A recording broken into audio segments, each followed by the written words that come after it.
প্ৰেমিকাক মৃত্যুদণ্ডৰ ৰায় দিছে আদালতে এই গোটেই ঘটনাটো কেৰালাত সংঘটিত হৈছে 2 বছৰ পূৰ্বে নিজৰ প্ৰেমিকক হত্যাৰ চেষ্টা চলাইছিল হত্যালৈ ৰূপান্তৰ হ'ল আৰু সেই হত্যাই বৰ্তমান সময়ত যিগৰাকী প্ৰেমিকা সেই প্ৰেমিকাক মৃত্যুদণ্ডৰ ৰায় লৈ পৰ্যবেক্ষিত কৰিছে প্ৰেমিকক হত্যাৰ অপৰাধত 24 বছৰীয়া এগৰাকী যুৱতীক বৰ্তমান সময়ত মৃত্যুদণ্ডৰ ৰায় দিছে স্থানীয় আদালতে আৰু কেৰালাৰ ইতিহাসত আটাইতকৈ কনিষ্ঠতম কোনোবা মৃত্যুদণ্ডৰ যদি ৰায় পাইছে সেইগৰাকী হৈছে এই বিশেষ ব্যক্তিগৰাকী বিশেষ যুৱতীগৰাকী নাম গ্ৰীষ্মা ঘটনাটো কি হৈছিল 24 বছৰীয়া এই যুৱতীগৰাকীয়ে মৃত্যুদণ্ড পাবলগীয়া এনে কি ঘটনা আহিল প্ৰেমৰ সম্পৰ্কত আছিল চেৰন ৰাজ আৰু সেই বিশেষ যুৱতীগৰাকী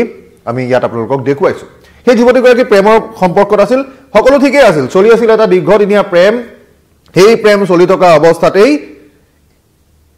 এগৰাকী তামিলনাডুৰ জোৱানৰ সৈতে বিয়া ঠিক হ'ল এইগৰাকী যুৱতীগৰাকীৰ নাম গ্ৰীষ্মা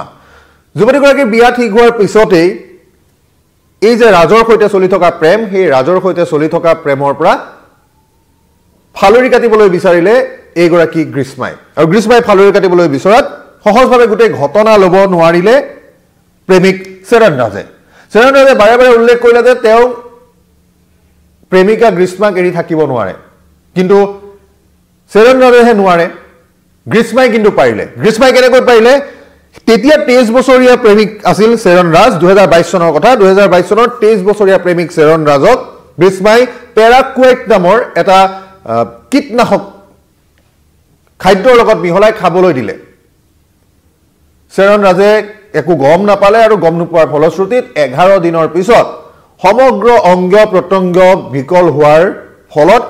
মৃত্যু ঘটিল এইগৰাকী চেৰন ৰাজৰ অৰ্থাৎ প্ৰেমতেই মজি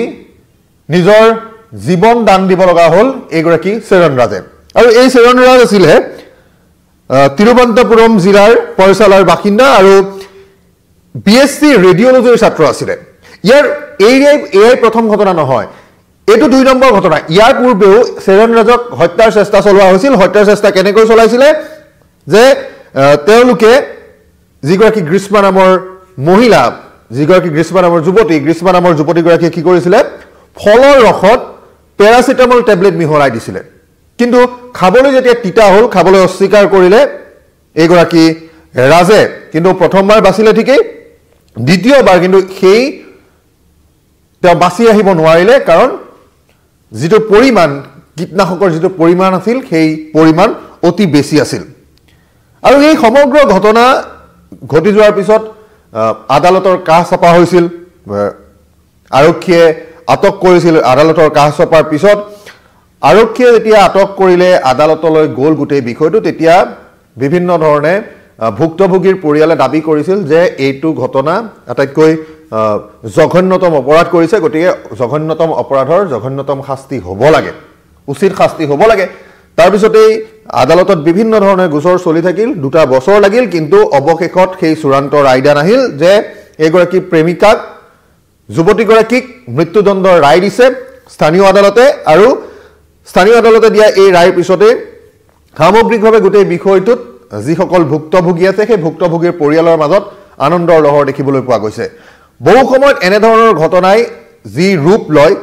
কোনোবাটো কথাৰ বুজাবুজিত হৈ যাব পৰা ঘটনা কেতিয়াবা এনে জিঘাংসু মনোবৃত্তিলৈ পৰিণত হয় যাৰ ফলশ্ৰুতিত এনে ধৰণৰ ঘটনা সংঘটিত হয় এই ল'ৰাজনৰ বাবে এই যিগৰাকী চেৰন ৰাজ নামৰ ল'ৰাজনৰ কাৰণে প্ৰেমেই একমাত্ৰ বিপদ হৈ পৰিল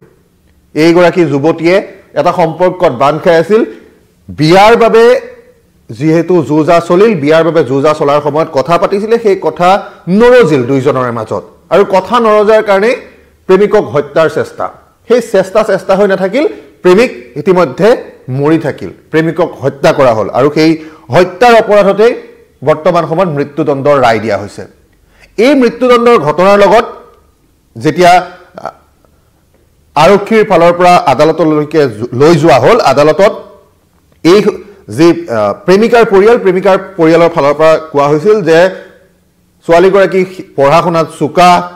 ছোৱালীগৰাকীৰ পূৰ্বে কোনো ধৰণৰ এনেকুৱা ক্ৰাইম ৰেকৰ্ডছ নাই, কোনো হিষ্ট্ৰী নাই, গতিকে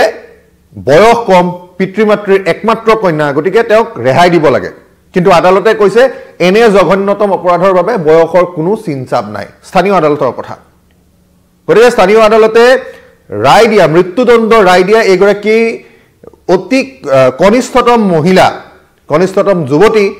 24 বছৰ বয়সত এই মৃত্যুদণ্ডৰ ৰায় লাভ কৰিবলৈ ৰায়টো ভুগিলে বৰ্তমান সময়ত। আৰু যদি আমি গোটেই বিষয়টো লক্ষ্য কৰোঁ তেতিয়াহ'লে যিসমূহ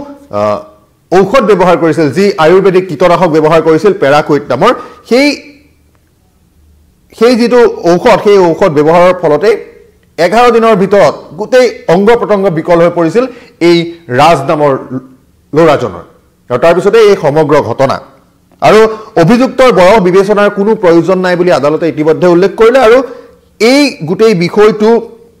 যি ধৰণে সংঘটিত হ'ল, এই ঘটনাটোৰ লগত তেওঁৰ যিগৰাকী মাতৃ আছিল, প্ৰেমিকাৰ মাতৃ জড়িত নহয় বুলি ইতিমধ্যে আদালতত প্ৰমাণ হ'ল। কিন্তু প্ৰেমিকাগৰাকীৰ যি ককাক আছিল, ককাকৰ নাম আছিল নিৰ্মলা কুমাৰন নায়াৰ। নিৰ্মলা কুমাৰন নায়াৰক দোষী সাব্যস্ত কৰা হৈছে। তেওঁৰ দোষ কি? তেওঁ প্ৰমাণ নষ্ট কৰিবলৈ চেষ্টা কৰিছিল। আৰক্ষীয়ে যিসমূহ প্ৰমাণ গোটাইছিল, যিসমূহ প্ৰমাণ আছিল, সেইসমূহ আদালতলৈ আগবঢ়াই দিয়াৰ আগতেই প্ৰমাণ নষ্ট কৰিবলৈ চেষ্টা চলাইছিল। গতিকে তেওঁৰ বিৰুদ্ধেও শাস্তিমূলক ব্যৱস্থা গ্ৰহণ কৰা হৈছে। এই গোটেই ঘটনাটোৱে বহুকেইটা বিষয়ৰ উন্মোচন কৰিছে। এই ঘটনাটোৱে বহুকেইটা প্ৰশ্নৰ উদ্ৰেক কৰিছে। এই সমগ্ৰ ঘটনাপঞ্জীত যি ধৰণে প্ৰেমৰ বাবে এগৰাকী যুৱকে প্ৰাণ দিব লগা হ'ল, এগৰাকী যুৱতীয়ে প্ৰাণ ল'ব লগা হ'ল, এই ধৰণৰ বৰ্তমান সময়ত যি যুৱ মানসিকতা, সেই যুৱ মানসিকতাত ক'ৰবাত নহয় ক'ৰবাত কিবা যেন কেনা লাগি আছে, যাৰ কাৰণে এনেধৰণৰ ঘটনা বাৰম্বাৰ সংঘটিত হৈ আহিছে। এয়া কেৰালাৰ ঘটনাৰ কথা কৈছোঁ। কিছুদিন পূৰ্বে অসমত এনেধৰণৰ ঘটনা ঘটিছে। অসমৰ যি ধৰণৰ পৰিস্থিতি হৈছে, জানুৱাৰী মাহটোৰ ভিতৰতে 4-5 গৰাকীকৈ যুৱতীৰ যুৱকৰ এনেধৰণৰ ঘটনা সংঘটিত হৈ আহিছে। গতিকে এই হত্যা জিঘাংসাৰ যিটো চৰিত্ৰ বহন কৰিছে বৰ্তমান সময়ত, এই কথাৰ কিন্তু যুৱ মানসিকতাৰ কোনোবাখিনিত যে এটা কেৰণ লাগি আছে, সেই কথা কিন্তু বাৰম্বাৰ আহি আছে। গতিকে এই ঘটনা প্ৰেমিকাক শাস্তি দিয়া হৈছে, চৰম শাস্তি, মৃত্যুদণ্ড দিয়া হৈছে। আৰু এই মৃত্যুদণ্ডৰ ৰায় ইয়াৰ পিছত তেওঁলোকে ওপৰ মহললৈ যাব পাৰে। কিন্তু বৰ্তমান সময়লৈকে একদম চূড়ান্ত কথাটো হৈছে যে এইগৰাকী যুৱতী মৃত্যুদণ্ডৰ সন্মুখীন হোৱা কেৰালাৰ আটাইতকৈ কনিষ্ঠতম মহিলা। গতিকে এই ঘটনাই সমগ্ৰ বিষয়টো আৰু সেই বিষয়টোৰ লগত জড়িত সকলোকে জোকাৰি গৈছে। আৰু 2022 চনৰ ঘটনাৰ 2025ত যি মৃত্যুদণ্ডৰ ৰায় আহিছে, এই ৰায়ৰ সৈতে বৰ্তমান সময়ত যি ভুক্তভোগী পৰিয়ালৰ অধিবক্তা আছে, অধিবক্তায়ো সন্তুষ্টি প্ৰকাশ কৰিছে। আৰু এই ঘটনাই দৃষ্টান্তমূলক শাস্তি হিচাপে মৃত্যুদণ্ড হৈছে বুলি তেওঁলোকৰ ফালৰ পৰা দাবী কৰা হৈছে। পৰৱৰ্তী সময়ত এই গোটেই ঘটনাৰ আমি আপডেটসমূহ আপোনালোকক দি যাম। তেতিয়ালৈকে আপোনালোকে চাই থাকিব নিউজ 18 অসম নৰ্থ ইষ্ট।